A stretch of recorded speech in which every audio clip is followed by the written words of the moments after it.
Whoever votes this year is the most stupidest, dumbest motherfucker that ever lived on this planet. Alright? If you vote for Hillary, you're a stupid ass motherfucker. You vote for Donald Trump, something wrong with you. Alright? Straight up. White or black.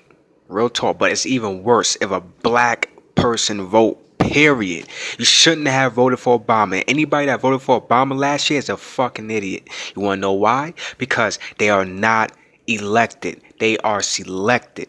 And how many times I'm gonna have to keep preaching this shit to y'all?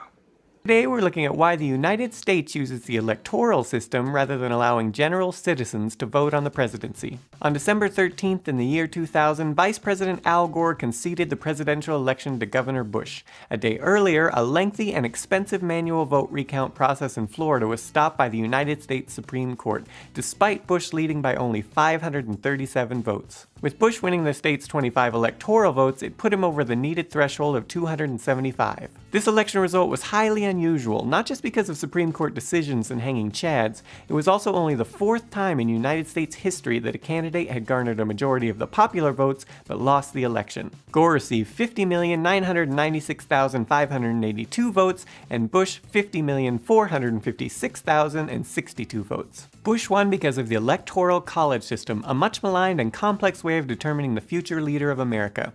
How does it work? Why does America use the Electoral College? Why isn't a simple vote count good enough to determine the President of the United States? To begin with, contrary to popular belief, when Americans go to the polls to seemingly vote for the next President of the United States, they are in fact not actually voting for the President. Rather, they are casting a vote for a group of electors who will then vote for the President as they see fit. To reduce any chance of confusion, rather than having people explicitly vote for electors on the ballot, the presidential candidate a given group of electors is pledged to vote for is put on the ballot instead. Another common misconception about presidential voting in the United States is that the president is elected once the general public's votes are tallied up. Again, because the general public doesn't technically vote for a president, but rather on which electoral college representatives will get to vote, the president isn't officially elected until the following January. Specifically, on January 6th, the current vice president opens voting during a joint session of Congress. It's during this session that electoral votes are tallied, with the deadline for those to be submitted being in late December. This may seem to be something of a technicality, but there are many completely legal scenarios in which a different president may be chosen than the one who appears to have won after the general public has cast their ballot for electors.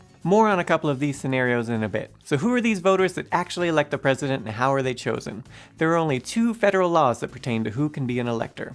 The first one comes from Article 2 of the Constitution, which states that no senator or representative or person holding an office of trust shall be appointed an elector. The second is a provision buried in the 14th Amendment that says any state official that was involved in an insurrection or rebellion against America is also barred from being an elector.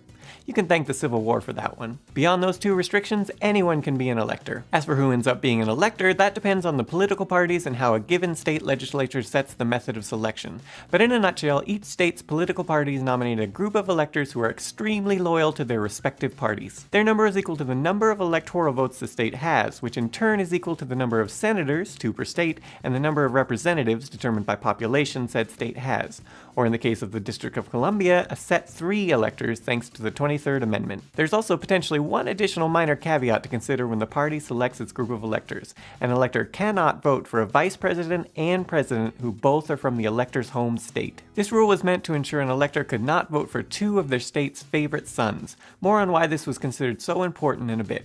Today, this is obviously not an issue for anyone so long as the presidential candidate picks a vice presidential candidate from another state than their own. On election day, whichever political party's candidate, be it Republican, Democrat, or third party, wins the majority of the state's votes, that slate of electors becomes the ones who get to vote for the president in their respective state. For example, in 2012, Californians voted for the 55 party-selected Democrats who in turn all cast their 55 votes for the Obama-Biden ticket. Note there are currently 2 exceptions to this all-or-nothing approach, Maine and Nebraska. They both use a district system. In this system, the state's popular majority is accounted for in some electors' votes, but others vote based on congressional districts' popular majority within the state. This can potentially result in a splitting of the votes. For instance, in 2008, Nebraska ended up with 4 Republican electors and 1 Democrat. However, as previously alluded to make this even more confusing and convoluted, there are no federal laws or constitutional provisions that require electors to cast their votes in accordance with the state's popular vote result. There are some state laws, however, that pertain to this.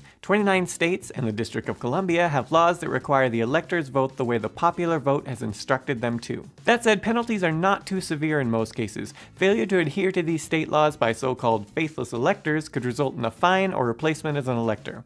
That also leaves 21 states that do not have such laws, allowing electors to vote as they see fit instead of how the general public directed them to. It turns out this seems to have been what the founders of the nation intended. It should be noted here that, according to the National Archives, more than 99% of the time electors have voted as instructed, and no elector has ever been prosecuted or punished for failing to vote in accordance with the popular vote of their respective states. However, there have been 22 times, involving 179 electoral votes, that faithless electors have bucked the system.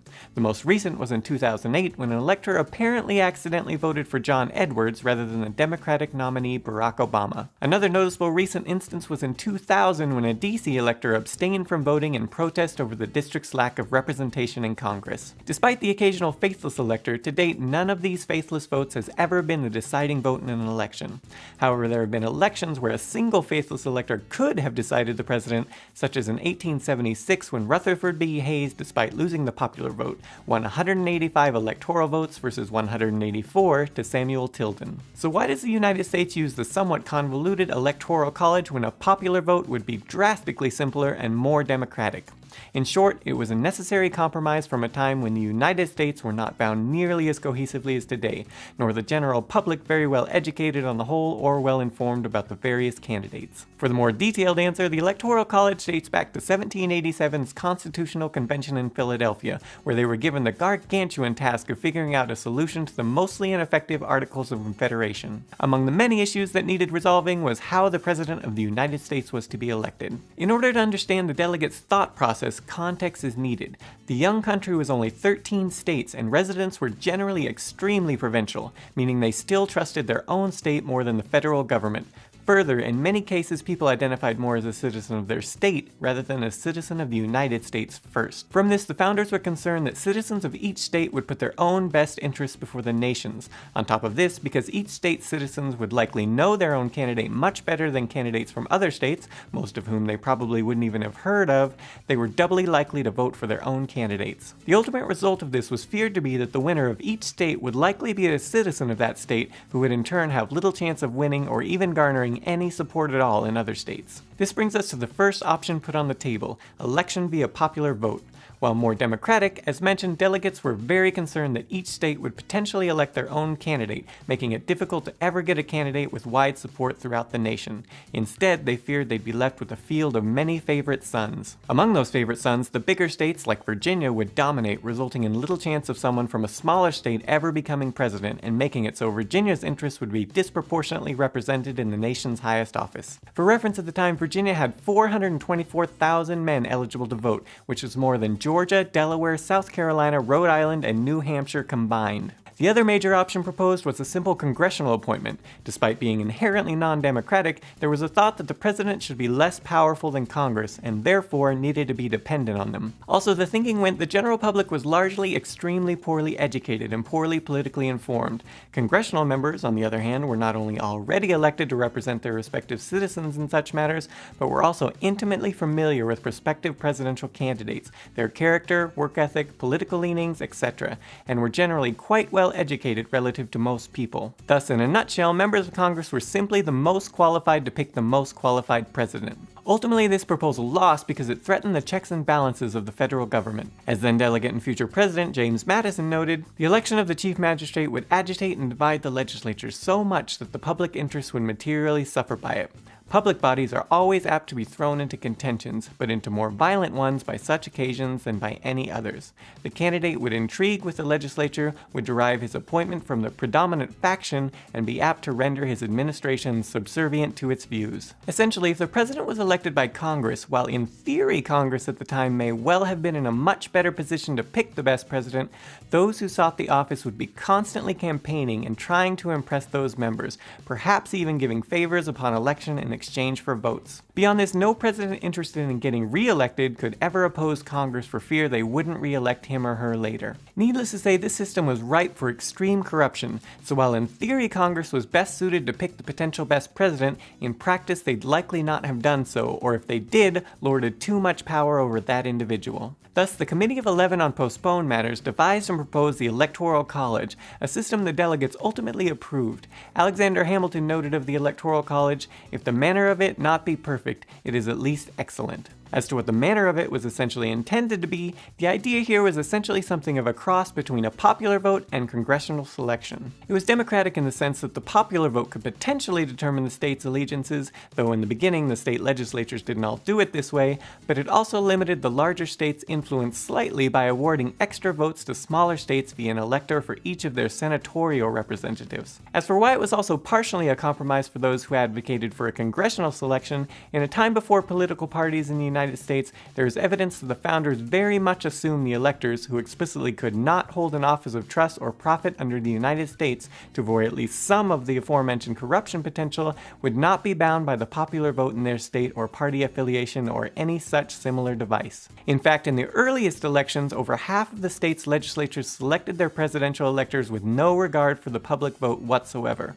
A right state legislatures still technically retain, but it is a practice that died swiftly around the turn of the 19th century. Beyond potentially disregarding popular vote and selecting which group of electors gets to vote for president, if a given state legislature really wanted to, they could even decide to pick a group of electors via something completely arbitrary, like putting a bunch of mice in a maze, one representing each person who ran for president, with the winning mouse determining which group of electors is chosen. Of course, no state legislature would dream of doing something so outlandish. However, several state legislatures have very recently begun banding together to use their electoral picking power to potentially disregard their own citizens' popular choice. More on this in a bit. In any event, by 1790, along with the rest of the Constitution, the Electoral College was ratified by all 13 states, and has in the vast majority of cases resulted in little controversy or public outcry for a change to the original system.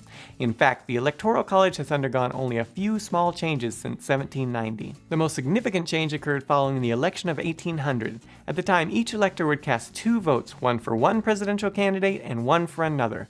The person with the most votes became president, and the person with the second most became vice president. This ensured that, at least in theory, the second most qualified individual was vice president, ready to step in should something happen to the most qualified person, the president. Today, the person who potentially would step in should something happen to the president is not selected by members of the Electoral College, nor even by the citizens of the United States, but rather by the president, the most undemocratic selection of all. As Senator Samuel White of Delaware noted when the switch was made, the vice president is now chosen not based on the individual's qualifications for that office, but rather by if he, by his name, by his connections, by his wealth, by his local situation, by his influence or intrigues, best promotes the election of a president. So what spurred the change in the Electoral College? No easy thing to do given that it requires an amendment to the Constitution, mainly the rise of political parties. In 1800, Thomas Jefferson and John Adams were both vying for the presidency, with each having their preferred vice president within their own party, something of a new concept. This was a problem if all electors for a given party ended up voting for both individuals, for instance, Thomas Jefferson and his proposed vice president Aaron Burr. If this happened, they'd both be tied for president. It happened. What followed was 36 rounds of voting within the House to try to break the tie. The opposing party members muddied things up by voting for Burr just to attempt to see their most hated rival, Jefferson, defeated. There were even threats of militias forming to march on the Capitol to push for Jefferson before Jefferson, who was always understood to be his party's choice for president over Burr, was chosen. In the aftermath, the 12th Amendment was passed. This said that each elector got 2 votes as before, but instead of both votes being for a potential president, one would be for a president and the other for vice president, thus creating little chance that a vice presidential candidate could be elected president. Little chance because, as Veep illustrated, it can still happen. Other than that, over 200 years later, the Electoral College is still essentially the same process as it was on day one. While today it's a bit outdated given most Americans' attitudes concerning federal and state allegiances, it is a process that has survived in no small part because it's both relatively difficult to amend the US Constitution, and on the whole, the system has worked pretty well, not garnering nearly as much controversy as it would need to spur a constitutional change. All that said, following the highly controversial 2000 election between Bush and Gore, there have been attempts to tweak the Electoral College system without the need for amending the Constitution. Most people have heard of the Electoral College during presidential election years. But what exactly is the Electoral College? Simply said, it is a group of people appointed by each state who formally elect the President and Vice President of the United States. To understand how this process began and how it continues today, we can look at the Constitution of the United States. Article 2, Section 1, Clause 2 of the Constitution. It specifies how many electors each state is entitled to have. Since 1964, there have been 538 electors in each presidential election. How did they decide on the number 538? Well, the number of electors is equal to the total voting membership of the United States Congress, 435 representatives plus 100 senators and 3 electors from the District of Columbia. Essentially, the Democratic candidate and Republican candidate are each trying to add up the electors in every state so that they surpass 270 electoral votes, or just over half of 538 votes, and win the presidency. So how do states even get electoral votes? Each state receives a particular number of electors based on population size. The census is conducted every 10 years, so every time the census happens, states might gain or lose a few electoral votes. Let's say you're a voter in California, a state with 55 electoral votes. If your candidate wins in California, they get all 55 of the state's electoral votes. If your candidate loses, they get none. This is why many presidential candidates want to win states like Texas, Florida, and New York. If you currently add up the electoral votes of those 3 states, you would have 96 electoral votes. Even if a candidate won North Dakota, South Dakota, Montana, Wyoming, Vermont, New Hampshire, Connecticut, and West Virginia, they would only gain 31 electoral votes total from those 8 states. Here's where it can get a little tricky. On a rare occasion, like in the year 2000, someone can win the popular vote but fail to gain 270 electoral votes. This means that the winner may have won and collected their electoral votes by small margins, winning just enough states with just enough electoral votes, but the losing candidate may have captured large voter margins in the remaining states. If this is the case, the very large margins secured by the losing candidate in the other states would add up to over 50% of the ballots cast nationally. Therefore, the losing candidate may have gained more than 50% of the ballots cast by voters, but failed to gain 270 of the electoral votes. Some critics of the Electoral College argue the system gives an unfair advantage to states with large numbers of electoral votes. Think of it this way. It is possible for a candidate to not get a single person's vote, not one vote, in 39 states or the District of Columbia, yet be elected president by winning the popular vote in just 11 of these 12 states: California, New York, Texas, Florida, Pennsylvania, Illinois, Ohio, Michigan, New Jersey, North Carolina, Georgia, or Virginia. This is why both parties pay attention to these states. However, others argue that the Electoral College protects small states such as Rhode Island, Vermont, and New Hampshire, and even geographically large states with small populations, like Alaska, Wyoming, and the Dakotas. That's because a candidate can't completely ignore small states, because in a close election, every electoral vote counts. There are certain states that have a long history of voting for a particular party. These are known as safe states. For the past 4 election cycles, in 1996, 2000, 2004, and 2008, Democrats could count on states like Oregon, Maryland, Michigan, and Massachusetts, whereas the Republicans could count on states like Mississippi, Alabama, Kansas, and Idaho. States that are teetering between parties are called swing states. In the past 4 election cycles, Ohio and Florida have been swing states, twice providing electoral votes for a Democratic candidate and twice providing electoral votes for a Republican candidate. Think about it. Do you live in a safe state? If so, is it a Democratic or Republican safe state? Do you live in a swing state? Are your neighboring states swing or safe? Is the population in your state increasing or decreasing? And do not forget, when you're watching the electoral returns on election night every 4 years and the big map of the United States is on the screen, know that the magic number is 270 and start adding. The Electoral College isn't a college that decides if you get a diploma, but it does decide if you get to be President of the United States. In the United States, citizens over the age of 18 can vote in presidential elections. This is called the popular vote. but it's the Electoral College that actually chooses the president. And you need 270 electoral votes to become president. The Founding Fathers created the Electoral College because they worried states with smaller populations might not get fairly represented. They also didn't think the common man was informed enough to choose a suitable president. So they created the Electoral College. Today it has 538 members. That's one for every member of the House of Representatives and Senate, representing all 50 states. In addition, Washington, D.C. has 3 Electoral College members. To win the presidency, you must win at least 270 electoral votes. And to win electoral votes, for the most part, you need to win the popular vote in each state. By winning California's popular vote, you take home the state's 55 electoral votes. And if you win the popular vote in Texas, you win that state's 38 electoral votes. This is called a winner-take-all system. But sometimes a candidate wins the popular vote nationally, but doesn't amass enough electoral votes. This happened in 2000. Democratic candidate Al Gore won the popular vote nationwide, yet Republican George W. Bush won Florida in a close contest. That was enough to give him the electoral vote victory. Only 4 times in America's history has the popular vote been different from the electoral vote. As you know, although Hillary Clinton did win the popular vote, it is the Electoral College that enters their vote, and that really they're the ones who are selecting the president. What does this mean to us? Okay, we already know that, and I hate to sound very cynical, but your vote doesn't matter. We know that the people overwhelmingly voted for Hillary. She did win the popular vote, but we also understand there is an electoral college, and no matter what the popular vote is, the electoral college has the last say. Okay, now there are some states that these electors in that electoral college will vote according to what citizens of that state how they voted.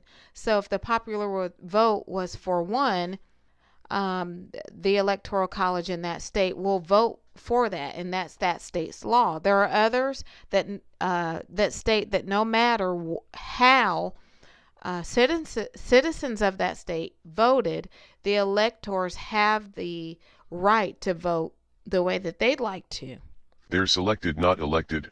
Rothschild hosts $100,000 a plate dinner for Guess Who? By Arjun Walia. Politicians are literally walking billboards for giant corporations who dish out millions of dollars in campaign contributions. This year's campaign saw massive amounts of attention paid to this fact, and the idea that U.S. elections are actually rigged. Even if you don't believe they're rigged, the superdelegate process alone completely undermines democracy. Elections in the U.S. seem to be a form of entertainment, a mere distraction, more so than a real process of democracy and election. Every time elections come around, we are witnessing the illusion of democracy, and it's not a secret. Politics, elections, and government policy are not controlled by the politicians, they seem to be the fall people. They too take orders, and have a boss. Above the government sit the corporations, and above them the big banks. This is the current power structure of modern-day global dominance. Foster Gamble from Thrive gives an excellent visual depiction of it in this clip from the Thrive documentary. Apart from corporate sponsors like big oil and energy companies, it's not a secret that Hillary has the backing of those who literally control the supply of money, those who basically created this entire system. A great example comes from a $100,000 a head fundraiser at the home of Lynn Forrester de Rothschild, a prominent New York businesswoman, and a member of the famous Rothschild banking family. A family that has been accused of, as Jay Sermopoulos from the Free Thought Project puts it, pulling the strings of many different governments through their control of various economic systems throughout the world. Prior to this fundraiser, WikiLeaks Clinton emails released shed further light on Hillary's relationship with the Rothschild family. Politicians are for sale. A 2014 study from Princeton University revealed that the United States is not a democracy or a republic, but rather an oligarchy where the balance of power and control of global resources lies within the hands of a very small, tight-knit group of people, and that these groups of people basically control and dictate government policy. You can see corporate influence in so many areas. The TPP is one out of many great examples. The 29th President of the United States, Theodore Roosevelt, might have said it best by stating that presidents are selected, not elected, and that behind the ostensible government sits enthroned an invisible government owing to allegiance and acknowledging no responsibility to the people. Secret Service agent, Trump has already been chosen 2 years ago. Z3 News, at the first of the month in January 2016, while I sat at the front desk at the private club where I worked, a prominent political figure came in for a private meeting. Many guests of the club are congressmen and senators. It is basically a Republican elitist club. On that night, a Secret Service agent came to the front desk and stood there the entire time. The prominent political official who was at the time Speaker of the House came in for a meeting. This is typical procedure. Normally, there are no real conversations between the Secret Service and myself or others. They are friendly, but distant and professional, which is to be expected. But on that night the Secret Service agent who stood at my desk began talking to me. I was a little nervous because it was not typical. He began by asking me, "So who do you think will be the next president?" I felt a sense of being cautious about this, but I answered, "I am not sure, but I think it will be Trump." He answered, "Oh, it will be Trump. He has already been chosen. He was chosen 2 years ago. We all know it." I sat there feeling nervous and not knowing exactly what was happening, and why he would be even talking to me, especially about this and the way he answered. So I felt that there was an open door, so I decided to start asking him questions. Why not? If he did not want to answer, then that was that. So I asked him, "So let me ask you a question. What about this Jade Helm 15 that went on all last year?" He responded, "What do you think it is?" I already knew the answer, but I wanted to approach lightly, so I replied ever so cautiously, "I don't know. What we lowly people are being told is that it was just a military drill for perhaps civilian control." He said, "You're right. It is for civilian control." I asked him, "Is there going to be martial law?" He quickly answered back, "Yes, there is going to be martial law, and that is exactly what Jade Helm is for." He then went on, "You see, Donald Trump was chosen to be the next president because of his immigration reform. When he is elected into office, the first thing he is going to do is do a massive immigration sweep, which will cause massive civil problems. And this will be when martial law will be initiated, but not everywhere. Only in areas where it will be needed at first." My questions were simple because I did not want to let him know what I knew, at first anyway. At times I let him know I did know some things in order to see how far he would go. In fact, the more I shared with him the things I knew, the more he grew serious and opened up. Then he said, "Iran is getting ready to blow the hell out of Israel." I then moved on and wanted to ask him more because I did not know how much time I had or how long this window would be open. So I said, "Okay, so let me ask you another question. What about the coming economic collapse?" He answered with a strong overt reply, "There is not going to be an economic collapse. There is going to be an economic catastrophe." I said, "Really? Is it really going to be that bad?" He said, "Yes, it is going to much worse than anybody can imagine. No one is ready for what is coming.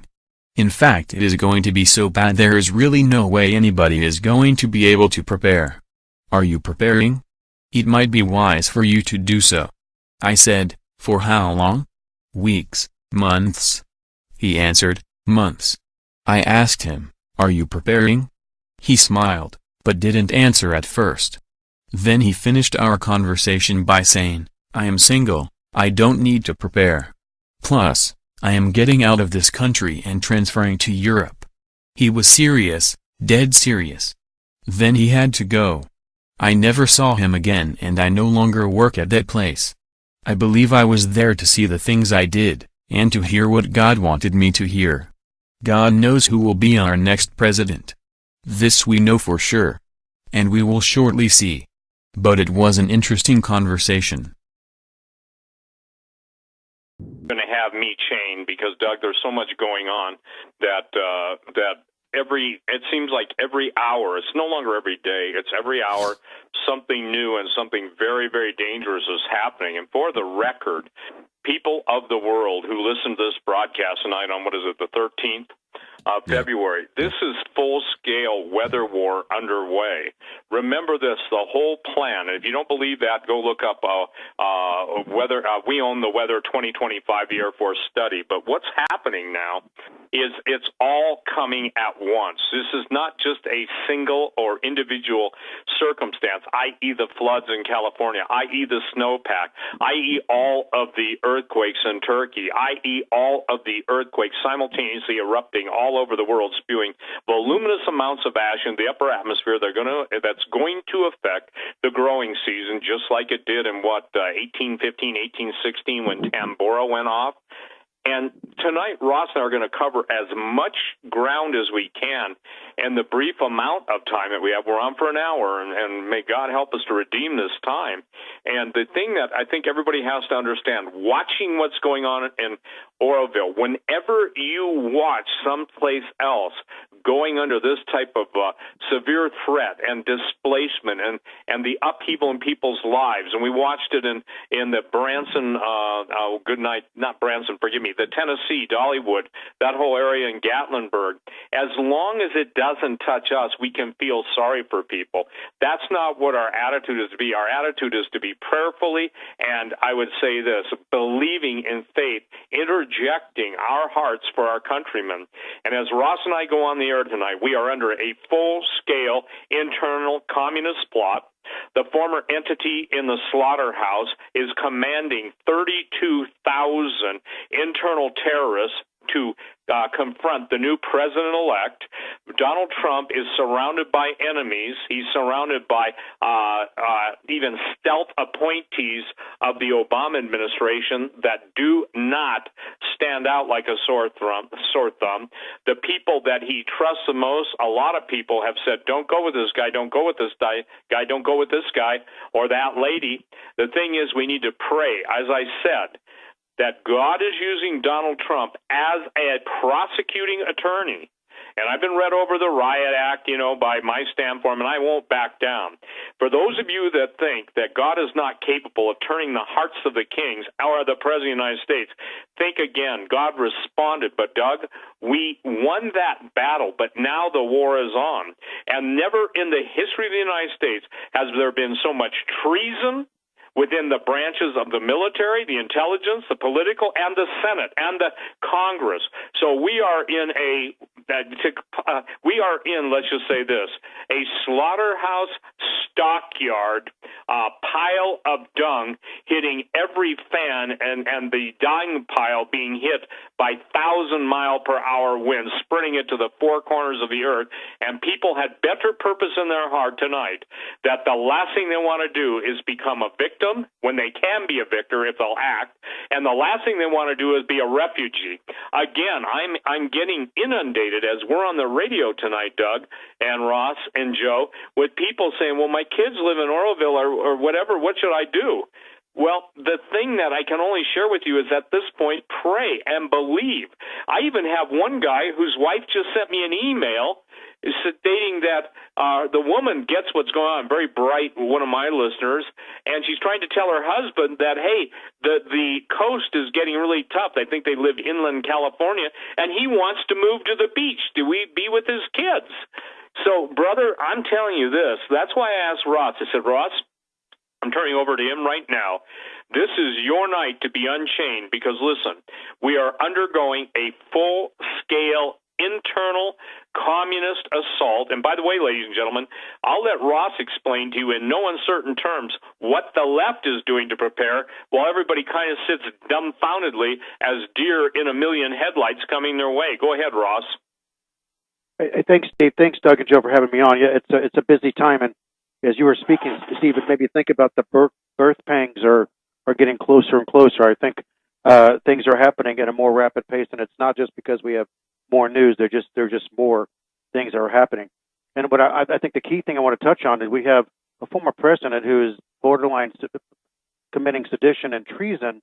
And the reason I say that is he's 2 miles from the White House, bunkered up, and he's building a house with a 6-foot wall around it.